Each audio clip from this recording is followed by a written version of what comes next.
ഹെൽമെറ്റും ബാഗും ഒക്കെ ആയിട്ട് ദേ ധൃതിയിൽ ഇങ്ങനെ പോയത് ഒരു കല്യാണത്തിനാണ് ട്ടാ. ഒരു വിളിക്കാത്ത കല്യാണം. സത്യത്തിൽ കല്യാണം ഒന്നല്ല നമ്മുടെ ഉദ്ദേശം ശരിക്കും പറഞ്ഞു കഴിഞ്ഞാൽ. എന്റെ കൂടെ ഉള്ളത് സന്തു ആണ്. വിളിക്കാത്ത കല്യാണത്തിന് പോയി ഫുഡ് കഴിക്കുന്നതിനെ പറ്റി എന്താണ് അതിന്റെ ഒരു അഭിപ്രായം? കല്യാണത്തിന് പോവുകയും ചെയ്യണം, ആ ഫുഡ് കഴിക്കുകയും ചെയ്യണം, അതിനൊരു സ്വാദുണ്ട്. ഓക്കെ, ഇതിന് മുന്നേ ഇതുപോലെ വല്ല അനുഭവങ്ങൾ ഉണ്ടായിട്ടുണ്ടോ? 1, 2, 3 ഇത് 4ാമത്തെ തവണയാണ്.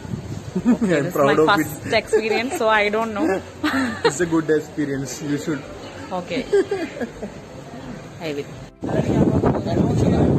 എങ്ങനെയുണ്ട് അതിന്റെ ഫ്ലേവർ? കൊള്ളാവോ? ഗ്രേപ്പ് ഉണ്ട്.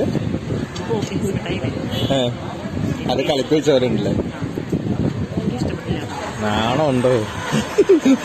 വിളിക്കാത്ത എന്നെ വിളിച്ചാണ്, എന്നെ അഞ്ചിൽ വിളിച്ചു. ആണോ?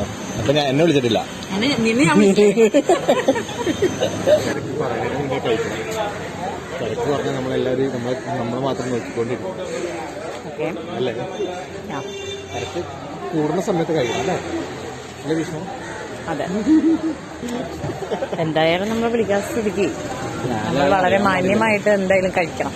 ഇത്രയും ആധികാരികമായിട്ട് വിളിക്കാത്തതിനെ പറ്റി പറയാൻ എനിക്ക് പ്രത്യേകിച്ച് റൈറ്റ്സ് ഒന്നും ഇല്ല കേട്ടാ.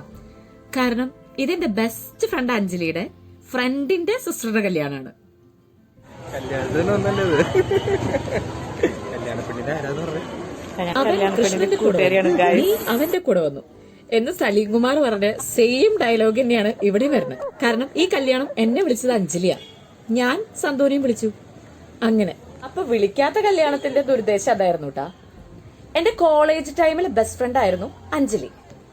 പിന്നെ ഇതെന്റെ നെക്സ്റ്റ് ബെസ്റ്റ് ഫ്രണ്ട് ഡോക്ടർ സന്തു. രണ്ടുപേരെയും ഞാൻ മീറ്റ് ചെയ്തിട്ട് ഏകദേശം ഒരു 4 മാസത്തോളം ആയിട്ടുണ്ടായിരുന്നു.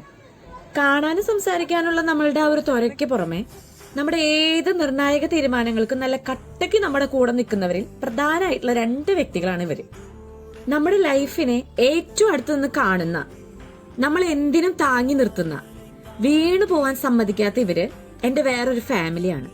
പരിചയപ്പെട്ടിട്ട് ഇന്ന് വരെ എന്നെ ജഡ്ജ് ചെയ്യാത്ത, എന്നെ ഞാനായിട്ട് സ്വീകരിച്ച, ഏതവസ്ഥയിലും ഞാനുണ്ട് എന്ന് പറഞ്ഞിട്ടുള്ള കുറച്ച് ആൾക്കാരില് 2 പേര്. പിന്നെ ഇവരെ ഞാൻ ഇടയ്ക്കിടയ്ക്ക് കാണുന്നുണ്ടെന്ന് വെച്ചാലും എന്റെ ബെസ്റ്റ് ഫ്രണ്ട്സ് 2 പേരും ഒന്നിച്ച് മീറ്റ് ചെയ്യുന്ന ഒരു ദിവസമായിരുന്നു. സത്യത്തില് ഇതിപ്പോ നടന്നോന്നല്ല, കുറച്ച് ദിവസമായി. ഇവരെന്റെ വേറൊരു ലോകാണ്. എന്നെന്നും കൂടെ ഉണ്ടാവുന്ന ഉറപ്പുള്ള, ഒരിക്കലും ഞാൻ വിട്ടുകളയാൻ ഇഷ്ടപ്പെടാത്ത എന്റെ ഒരു സുന്ദര ലോകം.